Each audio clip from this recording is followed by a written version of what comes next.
Hey guys, welcome back to my YouTube channel.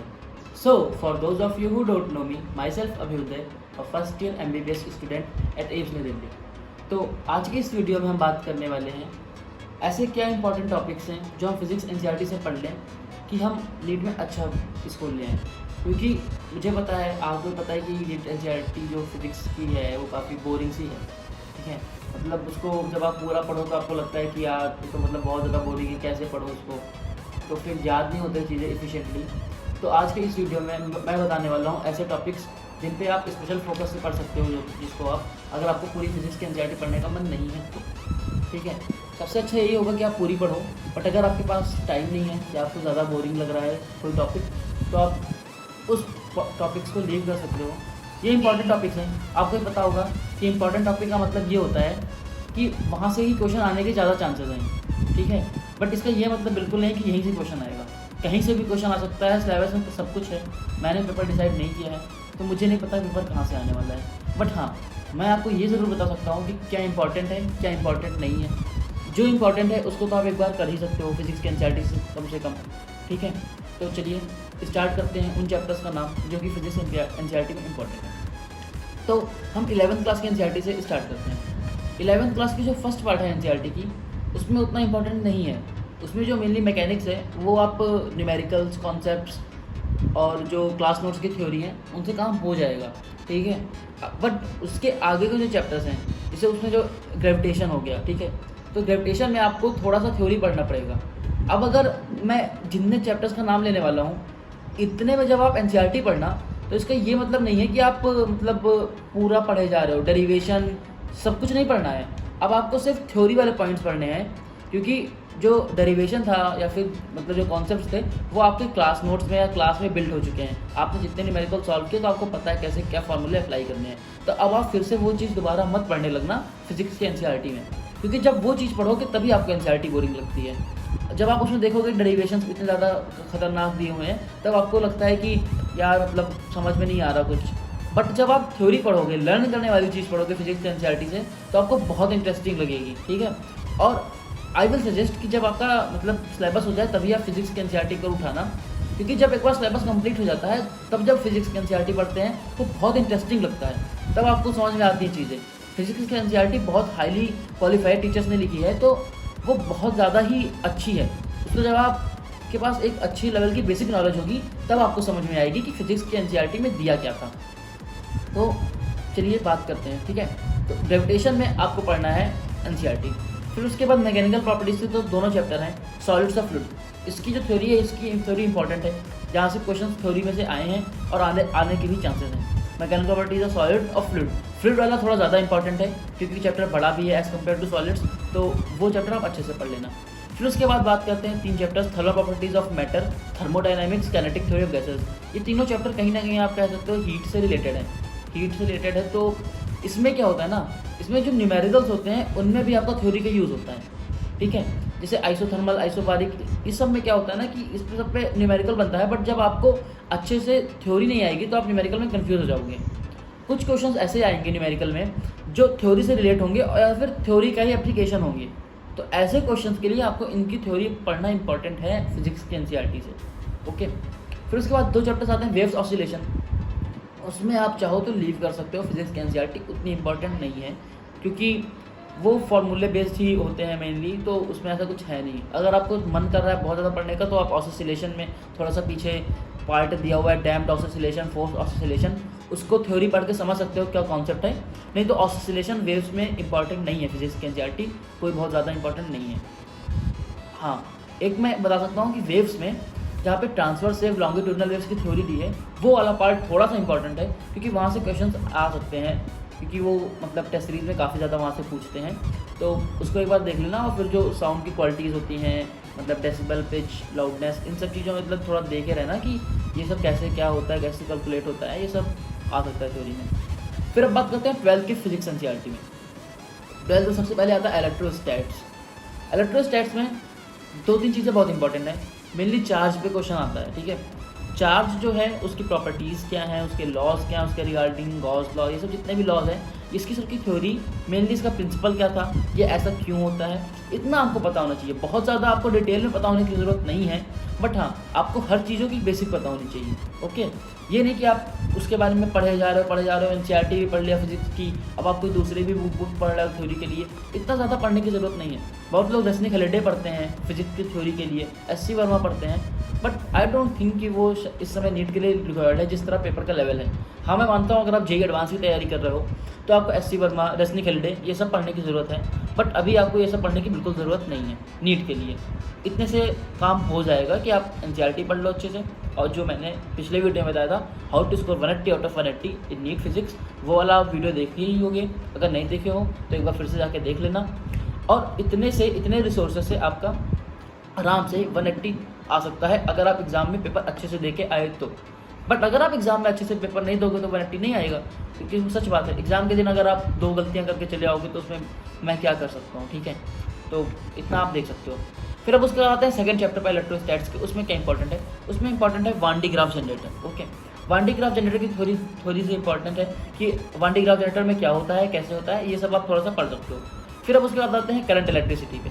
Current electricity में जो थोड़े laws दिए हुए हैं करंट इलेक्ट्रिसिटी के रिगार्डिंग उनका प्रिंसिपल, कैसे वो लॉज आए, क्यों होता है वो लॉ, जैसा मैंने आप लोगों को चार्ज वाले लॉज में बताया था, वही सेम चीज़ यहाँ करंट इलेक्ट्रिसिटी में भी अप्लाई होती है। अब फिर करंट इलेक्ट्रिसिटी में 2 चीज़ें और इंपॉर्टेंट होती है। करंट इलेक्ट्रिसिटी में थोड़े बहुत ग्राफ्स दिए हुए हैं एलिमेंट्स के कि उनका टेम्परेचर के साथ कैसा वेरिएशन होता है, उसको आप पढ़ सकते हो। मतलब कुछ होते हैं जो ओम्स लॉ को फॉलो नहीं करते, वो वाला भी ग्राफ दिया हुआ है करंट इलेक्ट्रिसिटी में। तो जो ग्राफ है वो बहुत ज़्यादा इंपॉर्टेंट है करंट इलेक्ट्रिसिटी के। फिर उसके बाद जो सेकंड चीज़ है करंट इलेक्ट्रिसिटी में इंपॉर्टेंट, वो है कलर कोडिंग। कलर कोडिंग दी हुई है, इससे प्रीवियस ईयर में क्वेश्चन आ चुका है, इसको आप अच्छे से पढ़ लेना कि कलर कोडिंग क्या होती है, याद कर लेना, ठीक है।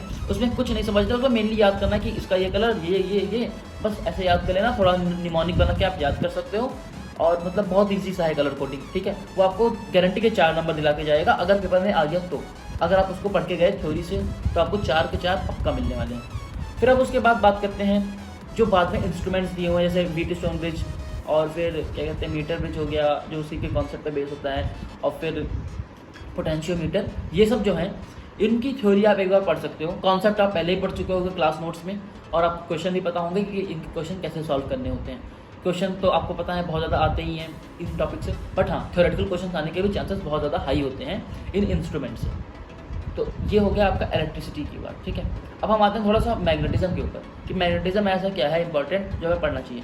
तो मूविंग चार्जेस एंड मैग्नेटिज्म का जो चैप्टर है वो उसमें इतना ज़्यादा थ्योरी इंपॉर्टेंट नहीं है, उसमें आप कॉन्सेप्ट बेस्ड काम कर सकते हो। अगर आपको थोड़ा बहुत एक बार ऊपर से अगर देख लोगे तो हो जाएगा, उसमें इतना ज़्यादा पढ़ने की जरूरत नहीं है। बट हाँ जो सेकंड चैप्टर है मैग्नेटिज्म एंड मैटर, उसमें आपकी थ्योरी बहुत ज़्यादा इंपॉर्टेंट है। आपने देखा होगा पिछले पेपरों में भी कि उस चैप्टर से थ्योरेटिकल क्वेश्चंस आए हैं और आएंगे भी। वो चैप्टर थ्योरेटिकल है, उसमें अर्थ की मैग्नेटिक फील्ड भी दी हुई है, और फिर बहुत ज़्यादा कंडक्टर्स, सेमी कंडक्टर्स के बारे में दिया हुआ है, मैग्नेट्स के बारे में दिया, सॉफ्ट मैग्नेट, हार्ड मैग्नेट, ये सब दिया हुआ है। तो वो थ्योरी जो है वो बहुत ज़्यादा इंपॉर्टेंट है। उसमें जो लॉज दिए हैं, क्यूरीज लॉ दिए हुआ है, तो वो सब जो चीज़ें हैं वो आप एक बार पढ़ लेना। सारे टेम्परेचर दिए हुए हैं उसमें, क्यूरीज टेम्परेचर क्या होता है, इन्वर्जन टेम्परेचर क्या होता है, तो ये सब जो चीज़ें हैं वो आप उस चैप्टर से पढ़ सकते हो। वो चैप्टर अगर आप हो सके तो थोड़ा, अगर आपको आउट ऑफ एनसीईआरटी जाने की ज़रूरत पड़ रही है उसके कॉन्सेप्ट्स को समझने के लिए कि डायमैग्नेटिज्म, पैरामैग्नेटिज्म, फेरोमैग्नेटिज्म कैसे हो रहा है, आपको समझ नहीं आ रहा डोमेन क्या बन रहा है, कैसे बन रहा है, तो आप थोड़ा सा आउट ऑफ एनसीईआरटी किसी दूसरी बुक का सहारा ले सकते हो उन टॉपिक्स में, ओके, क्योंकि ये टॉपिक इंपॉर्टेंट है मैग्नेटिज्म एंड मैटर का। अब बात करते हैं नेक्स्ट चैप्टर इलेक्ट्रोमैग्नेटिक इंडक्शन पे। तो देखो इलेक्ट्रोमैग्नेटिक इंडक्शन में क्या होता है कि इस पर ज़्यादा क्वेश्चंस तो नहीं आते, बट पिछले कुछ सालों में क्वेश्चन आए हैं। एडी करंट पे आया है कि एडी करंट के यूजर्स क्या नहीं होते, इनमें से एप्लीकेशन क्या नहीं होते। तो फिर आप एक बार क्या करना ना कि इलेक्ट्रोमैग्नेटिक इंडक्शन पढ़ लेना। उसमें जो लेंज लॉ है वो थोड़ा सा इंपॉर्टेंट है थ्योरेटिकल पॉइंट ऑफ व्यू से, और ये जो एडी करंट दिया हुआ है ये थोड़ा सा इंपॉर्टेंट है। और भी कुछ टॉपिक्स हैं उसमें जो इंपॉर्टेंट हैं, बट ये मेनली 2 टॉपिक्स हैं जो ज़्यादा इंपॉर्टेंट है, लेंज लॉ और एडी करंट। अब हम बात करते हैं नेक्स्ट चैप्टर अल्टरनेटिंग करंट की। क्या आप अल्टरनेटिंग करंट में क्या थ्योरी पढ़ सकते हो? जी हाँ, आप थ्योरी पढ़ सकते हो अल्टरनेटिंग करंट की। अल्टरनेटिंग करंट में भी मेनली कॉन्सेप्ट है, बट एक चीज़ दी हुई है एनसीईआरटी में मेटल डिटेक्टर के बारे में। वो जो एयरपोर्ट पे मेटल डिटेक्टर होते हैं वो किस प्रिंसिपल पे काम करते हैं, ये इसका एक थ्योरी दिया हुआ है एनसीईआरटी में। आप जब पढ़ोगे तो आपको समझ में आएगा कि कैसे क्या होता है। फिर अब उसके बाद नेक्स्ट चैप्टर्स पे आते हैं optics, ray optics, wave optics. Wave optics में उतना ज़्यादा इंपॉर्टेंट नहीं है as compare to ray optics. Ray optics is very much important as compare to wave optics. क्यों है ऐसा? क्योंकि रे ऑप्टिक्स आप जब प्रीवियस ईयर में देखोगे तो आप पाओगे कि रे ऑप्टिक्स का वेटेज भी ज़्यादा है, और रे ऑप्टिक्स से जो क्वेश्चंस आए हैं वो थ्योरेटिकल भी आए हैं। हर साल एक से एक न तो क्वेश्चन थ्योरेटिकल आ जाते हैं रे ऑप्टिक्स से, ठीक है। तो रे ऑप्टिक्स का पूरा चैप्टर मैं कहूँगा थ्योरी के पॉइंट ऑफ व्यू से आप पढ़ लेना एनसीईआरटी से। एनसीईआरटी से ही आएगा, बाहर से नहीं आएगा। रेनबो दिया हुआ है, उसमें एप्लीकेशन बहुत सारे दिए हुए हैं, जो मिराज बनता है एंड डायमंड में कैसे क्या होता है, तो वो सब आप एक बार एनसीईआरटी पढ़ना फिजिक्स की, और आपको समझ लेना कि कैसे क्या हो रहा है। पूरा टेलीस्कोप सब दिया हुआ इस चैप्टर में, ठीक है। तो रे ऑप्टिक्स की थ्योरी बहुत ज़्यादा इंपॉर्टेंट हो जाती है। अब बात करते हैं वेव ऑप्टिक्स की। वेव ऑप्टिक्स में क्या इंपॉर्टेंट है? मतलब मैंने पहले ही कहा कि वेव ऑप्टिक्स उतना इंपॉर्टेंट नहीं है as compare as theory point of wise. तो अब हम देखते हैं कि क्या पढ़ना है उसमें पोलराइजर के बारे में दिया हुआ है वेव ऑप्टिक्स में, थोड़ा सा उतना पढ़ लोगे काम हो जाएगा, बहुत ज़्यादा पढ़ने की ज़रूरत नहीं है। फिर अब उसके बाद आते हैं major portion of 11th-12th physics which is modern physics. Okay, modern physics में सबको पता है थ्योरी इंपॉर्टेंट है। आप कुछ भी नहीं पढ़ोगे बट आप मॉडर्न फिजिक्स की थ्योरी आपको इवन क्लास रूम में भी पढ़ाई जाती है कि मॉडर्न फिजिक्स की थ्योरी बहुत ज़्यादा इंपॉर्टेंट है। 3 चैप्टर है, dual nature of behaviour and dual nature वाला चैप्टर है, फिर उसके बाद आपका एटम वाला चैप्टर है, फिर न्यूक्लियाई वाला चैप्टर है। इन तीनों चैप्टर की थ्योरी आप पढ़ सकते हो, बहुत ज़्यादा इंपॉर्टेंट है। फिर अब उसके बाद आता है लास्ट चैप्टर सेमीकंडक्टर। सेमीकंडक्टर आपकी कोचिंग में मुझे पता है कि नहीं पढ़ाया गया होगा अच्छे से। आप अभी भटकोगे कि कहाँ पढ़ूँ, कहाँ से पढ़ूँ, सेमीकंडक्टर कहाँ से पढ़ूँ। तो सबसे अच्छा वे है ना, अगर आपको कहीं से नहीं समझ में आ रहा, आप एक बार एनसीईआरटी उठाओ और उसकी थ्योरी रीड कर डालो, पूरी रीड कर डालो। लॉजिक गेट बाद में दिया हो, लॉजिक गेट की थ्योरी रीड कर डालो और लॉजिक गेट की थोड़े क्वेश्चंस लगा डालो।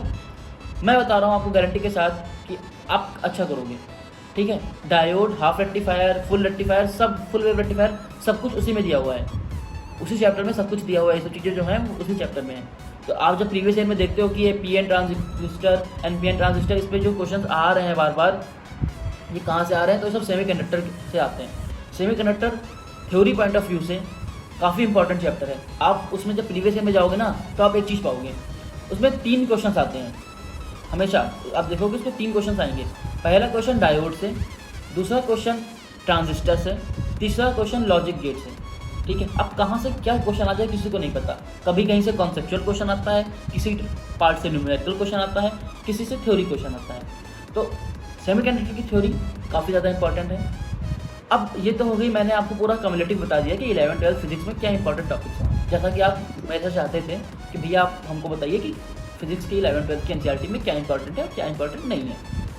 अब मैं बात करता हूँ एक एडिशनल टॉपिक। इतना पढ़ने के बाद अगर आपको पढ़ने का मन है तो आप हर चैप्टर की, from first chapter of class 11th physics to last chapter of class 12th physics, आप सारे पॉइंट्स टू पॉन्डर और समरी पढ़ डालना। ज़्यादा टाइम नहीं लेगा आपका, बहुत कम टाइम में हो जाएगा। पॉइंट्स टू पॉन्डर कम होता है, समरी कम होता है, उसको आप एक बार अच्छे से पूरा पढ़ लेना 11th-12th के फिजिक्स का। तो अगर आप मेरी बात मानो और इतना अच्छे से सिंसियरली पढ़ोगे जितना मैंने आज के इस वीडियो में बताया है, तो मैं ये दावे के साथ कह सकता हूँ कि अगर आपका फिजिक्स की एनसीईआरटी में क्वेश्चन आएगा तो 90 to 95% आपको क्वेश्चन कर लोगे। 100% कोई गारंटी नहीं दे सकता, क्योंकि ये सिर्फ इंपॉर्टेंट टॉपिक्स हैं। ओके, ऐसा नहीं है कि मतलब इतने टॉपिक पढ़ के जाओगे सारा ही कर लोगे।